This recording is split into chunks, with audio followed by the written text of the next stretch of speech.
श्रीराम समर्थ. जनप्रियत्व कसं असावं याच्यावरती महाराज एका भक्ताला सांगत होते.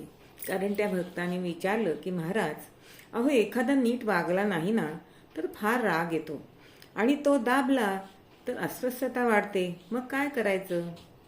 तेव्हा महाराज सांगतायत, अहो थोडा राग आवश्यकच आहे, पण तो राग कसा असावा? तर बरोबरचा असावा. काही माणसांना बुद्धी कमी असते, त्यांना आपण सांभाळून घ्यायला पाहिजे. थोडं पुढे आलेले मागे जाऊ नये. एक दिवस एक प्रवासी रात्री बैलगाडीने प्रवास करीत होता. प्रवासात त्याला झोप लागली. बैल आपले चालले होते, पण वाटेत एक तरस आलं आणि त्या तरसाला घाबरून जे बैल होते ना ते भिवून परत फिरले आणि आपल्या गावाकडे निघाले. जोरात पळू लागले. प्रवाशाला अर्धवट झोपेत असल्यामुळे त्याला वाटत होतं की गाडी खूप छान चालली आहे आणि सकाळी उठून बघतो तर हा जिथून निघाला तिथेच होता.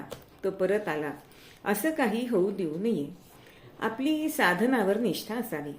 कृती केली पाहिजे. गोड बोलणं जमेल, गोड कृती पाहिजे. उपासना वाढवावी, ती वाढवली पाहिजे.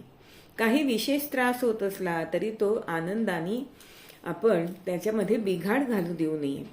हा एक अभ्यासच आहे. मग तो त्रास होतो तितकासा वाटणार नाही आणि याचा अर्थ प्रारब्ध चुकेल असं नाही. चांगला माणूस आपण अगदी आनंदात राहावे आणि सगळ्यांना आपण आवडलं पाहिजे. चांगला माणूस कोण? की जो लोकांना विनाकारण आवडतो.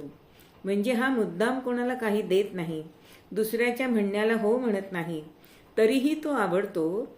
हेच आवडणं खरं आहे. म्हणजेच हे जनप्रियत्व आहे. श्रीराम समर्थ.